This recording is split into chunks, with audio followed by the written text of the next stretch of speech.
আসসালামু আলাইকুম প্রিয় দর্শক, কেমন আছেন সবাই? আশা করি সবাই ভালো আছেন। আবারও হাজির হয়ে গেলাম আপনাদের জনপ্রিয় নাটক সিরিয়াল মান অভিমানের 1022তম পর্বের আপডেট নিয়ে। প্রিয় দর্শক, 1022তম পর্বে রয়েছে চোখ ধাঁধানো কিছু আশ্চর্য ঘটনা, যা কিনা আমি আপনাদেরকে এখন জানিয়ে দিব।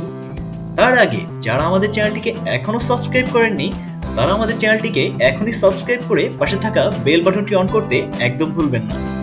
প্রিয় দর্শক, ফারিয়া এবার এক নতুন বিপদের সম্মুখীন হতে যাচ্ছে। শরীফকে ভাড়া করে এত সব মাস্টার প্ল্যান করেও তার শেষ রক্ষা এবার আর হবে না, বরঞ্চ নিজের ভাড়া করার গুন্ডার হাতেই নিজে ধরাশায়ী হতে যাবে। আর এই দৃশ্য আপনারা দেখতে পাবেন আগামী পর্বে। ফারিয়া শরীফকে ভাড়া করেছিল রানুর থেকে রাহাতকে আলাদা করার জন্য, কিন্তু দুঃখজনক ব্যাপার হলো শরীফ এবার ফারিহার দিকেই হাত বাড়াতে যাবে। আর এই দৃশ্য আপনারা দেখতে চলেছেন আগামী পর্বে।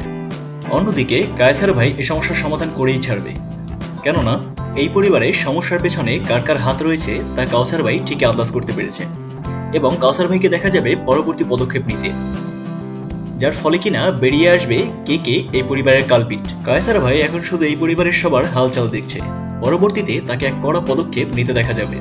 অন্যদিকে রাহাত রানুর বাবার সাথে খারাপ ব্যবহার করার ফলে তার বাবা বাড়ি ছেড়ে চলে গেছে, কিন্তু রাহাত প্রকৃতপক্ষে রানুর বাবার সাথে এ ধরনের আচরণ করতে চায়নি। তবে তার মানসিক অবস্থা একটুও ভালো না দেখে সে এ ধরনের একটি ব্যবহার রানুর বাবার সাথে করে ফেলেছে ভুল করে। আর এটিও রাহাত পরবর্তীতে বুঝতে পারবে এবং তার কাছে ক্ষমা চেয়ে নেবে। সব দিক মিলিয়ে কায়সার ভাইকে দেখা যাবে এই সমস্যার সমাধানে এক বড় ধরনের পদক্ষেপ নিতে, যা কিনা আপনারা দেখতে চলেছেন আগামী পর্বে। প্রিয় দর্শক, এই সকল চোখ ধাঁধানো দৃশ্যগুলোই আপনারা দেখতে পাবেন আগামী পর্বে। মান অভিমান নাটকের 1022তম পর্বটি আপনারা দেখতে পাবেন আগামীকাল সন্ধ্যা 7টায় দীপ্ত টিভিতে এবং 7:30 দীপ্ত টিভির ইউটিউব চ্যানেলে।